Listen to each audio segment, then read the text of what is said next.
নমস্কার বন্ধুরা, আজ আবার একটা ভিডিও নিয়ে হাজির। ইস্ট বেঙ্গলের খবর তো থাকবেই, তবে আজকে আইএসএল ফাইনাল সে নিয়েও আপনাদের সঙ্গে আলোচনা করব। অতি অবশ্যই আপনাদের কাছে কমেন্ট এক্সপেক্ট করব এবং ইস্ট বেঙ্গলের খবর দেব যখন, তখন দল বদলের খবর তো থাকবেই। তো চলুন শুরু করা যাক আজকের ভিডিও। তবে ভিডিও শুরুতে যেমনটা বলে থাকি, ভিডিওটা পুরো দেখবেন, লাইক কমেন্ট শেয়ার করবেন, সাবস্ক্রাইব করে নেবেন যদি আপনি চ্যানেলে নতুন হন। তো চলুন শুরু করা যাক।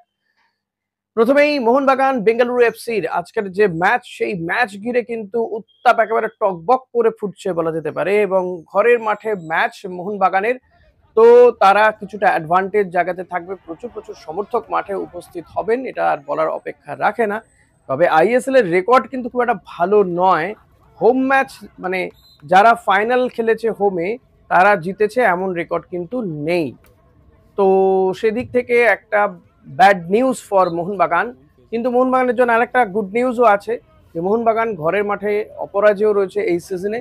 তো সেটা একটা মোহনবাগানের পক্ষে যেতে পারে। এবং ধারে ভারে মোহনবাগান কিন্তু অনেক বেশি এগিয়ে রয়েছে বেঙ্গালুরুর বিরুদ্ধে। এখন মোহনবাগান এবং বেঙ্গালুরু এফসির এই ম্যাচ একটা নার্ভেরও ব্যাপার রয়েছে। যদিও মোহনবাগান, তাদের সামনে একটা টার্গেট হচ্ছে যে ডাবল করা। তারা আইএসএল লিগ শিল্ড চ্যাম্পিয়ন হয়েছে, তো এবার আইএসএল ট্রফিটা ঘরে তুলতে পারলে তাদের 16 কলা পূর্ণ হবে। অপরদিকে বেঙ্গালুরু এফসি, তারাও কিন্তু এর আগে আইএসএল ট্রফি পেয়েছে, মোহনবাগানও যদিও পেয়েছে, কিন্তু তারাও কিন্তু এই ট্রফির জন্য লড়াইয়ে নেমেছে। তবে আমি যতটুকু বুঝতে পেরেছি খেলা দেখে, মোহনবাগানের জন্য এই জায়গাতে কড়া প্রতিপক্ষ হতে পারত মুম্বাই, কারণ মুম্বাই বরাবর মোহনবাগানের একটা গার্ড, কিংবা এফসি গোয়া। কিন্তু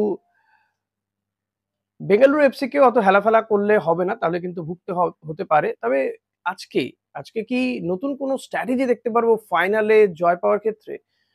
মলিনা কিন্তু তিনি কিন্তু বলছেন যে কোনো দৃষ্টিনন্দন ফুটবল টুটবল নয়, ম্যাচ জিততে হবে ভাই, ট্রফিটা নিতে হবে আইএসএল, এটাই তাদের মূল লক্ষ্য। তাহলে যেন তেন প্রকরণে ট্রফি চাই, তারা জিততে চাইছেন। ফলত মোহনবাগানের আক্রমণ ভাগ যথেষ্ট শক্তিশালী।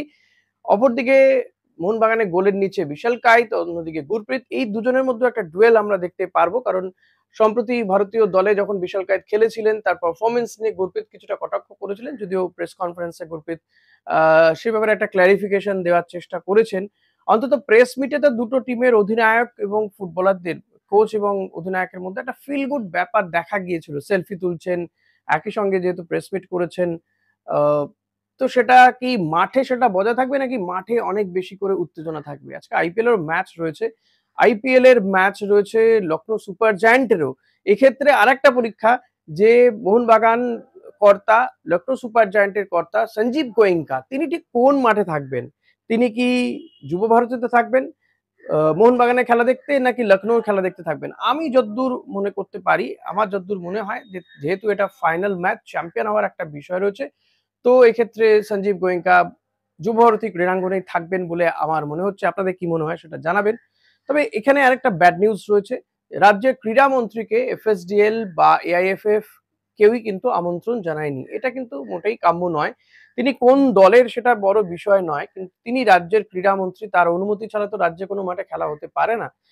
তো এক্ষেত্রেও কিন্তু তাকে আমন্ত্রণ জানানোটা খুবই প্রয়োজন ছিল বলে আমার মনে হয়, দলমত নির্বিশেষে। কারণ যে বা যারা ক্ষমতায় থাকে, যখন কেউ মন্ত্রিত্ব গ্রহণ করে, যখন সে মন্ত্রী থাকে, সে তো সংবিধানের শপথ নিয়ে মন্ত্রী হয়েছে, তাই না? তো তিনি সবারই মন্ত্রী। আমার মনে হয় যে এক্ষেত্রে কিন্তু এই সহাবস্থানটা আশা করা গিয়েছিল, কিন্তু সেটা হয়নি। এটা খুব খারাপ খবর।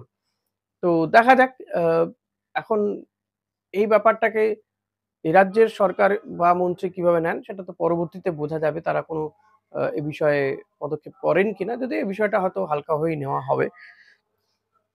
এবার যদি আসা যাক, কারণ আইএসএল এর ফাইনাল নিয়ে ইতিমধ্যে প্রচুর চর্চা হয়েছে, আমিও দু একটা ভিডিও করে ফেলেছি। মেইনলি যেটা বলার বিষয় সেটা বলাও হয়ে গেছে। এখন তো মাঠে অপেক্ষা, টিকিট ফিকিট সব বিক্রি হয়ে গিয়েছে। জানি না কারা কারা যাচ্ছেন আপনারা খেলা দেখতে, কারা কারা যাচ্ছেন একটু কমেন্ট করে জানাবেন প্লিজ। আপনারা কি ভাবছেন, কে জিততে পারেন আজকে? মোহনবাগানে বারাভাতে কি ছাই দেবে সুনীল ছেত্রীরা? কারণ মোহনবাগানও মোটামুটি ভাবে অনেক বেশি কনফিডেন্ট কি তারাই এবারের আইএসএল ট্রফিটা ঘরে তুলছে লিগ শিল্ড জয়ের পরে। কারণ তুলনামূলকভাবে কম শক্তিশালী হচ্ছে বেঙ্গালুরু, যদিও তাদেরকে খুব একটা ছোট করে দেখতে নারাজ বা আত্মতুষ্টিতে ভোগার কোনো জায়গা নেই বলে হোসে মলিনাও জানিয়েছেন, মোহনবাগান কর্তারাও জানিয়েছেন। লেটস সি কি হয় যুব ভারতী ক্রীড়াঙ্গনে। তো আফটার দিস ম্যাচ আমি চেষ্টা করব লাইভে আসার। আই ডোন্ট নো আসতে পারবো কিনা। অপরদিকে যদি বলা যায় যে ইস্টবেঙ্গলের খবরের দিকে, ইস্টবেঙ্গল এই মুহূর্তে তো সুপার কাপের প্রস্তুতিতে ব্যস্ত রয়েছে তারা। টিমের সবাই ফিট রয়েছে, প্র্যাকটিসও চলছে। থাংবই সিং তো তিনিও প্র্যাকটিসে যোগ দিয়েছেন। তার কি কাজ হবে সেটা ইতিমধ্যেই জানিয়েছি। তিনি ফুটবল ডিরেক্টর হয়েছেন। ইস্টবেঙ্গলের কিন্তু ঘরোয়া এবং বিদেশি ফুটবলারদেরকে নেওয়ার ব্যাপারে কথাবার্তাও চলছে। ঘরোয়া ফুটবলারদের মধ্যে নিখিল প্রভু এবং অভিষেক টেকচাম সিং তাকে নিয়ে আ আমি আগেও ভিডিও করেছি। তাদের ব্যাপারে কিন্তু ইস্টবেঙ্গল অনেকটা কথাবার্তা এগিয়েছে বলে জানা যাচ্ছে। কথা অনেক দূর এগিয়েছে এবং অভিষেক টেকচাম সিং যদি কোথাও মাঝখানে কিছু না হয়, তেমন কিছু গড়বড় না হয়, তাহলে কিন্তু ইস্টবেঙ্গলে আসাটা অলমোস্ট পাকা বলা যেতে পারে। আরেকজন নাওরেম রোশন সিং, তাকে নিয়েও কিন্তু ২ প্রধানের মধ্যে একটা টানাটানি চলছে এই রাইট ব্যাককে নিয়ে। নাওরেম রোশন সিং তিনি তার সঙ্গে মোহনবাগানও কথাবার্তা বলেছে, ইস্টবেঙ্গলও কথা বলছে। তবে ইস্টবেঙ্গল জাস্ট তার উপরে ওয়েট অ্যান্ড ওয়াচ এটা করছে, নজর রাখছে ঠিক কি হয়, তিনি কোন দিকে যেতে পারেন বা যান, তিনি কি ভাবছেন এই বিষয়গুলোর দিকে। খুব বেশি তাকে নিয়ে যে ইন্টারেস্ট শো করেছে ইস্টবেঙ্গল এমনটা নয়। এখন দেখা যাক যে ঠিক কি হয়। কারণ সেক্ষেত্রে অভিষেক এবং যদি নিখিল প্রভু চলে আসে সেক্ষেত্রে কি নাওরেম টেকচাম রোশন সিং এর দিকে আর তাকে টানার ব্যাপারে কোনো ইন্টারেস্ট শো করবে ইস্টবেঙ্গল? সেটা দেখতে হবে আরেকটু কিছুটা সময় গেলে। কারণ সুপার কাপ শেষ হলে এই ব্যাপারগুলো কিন্তু আরো বেশি ফাইনাল হয়ে আসবে।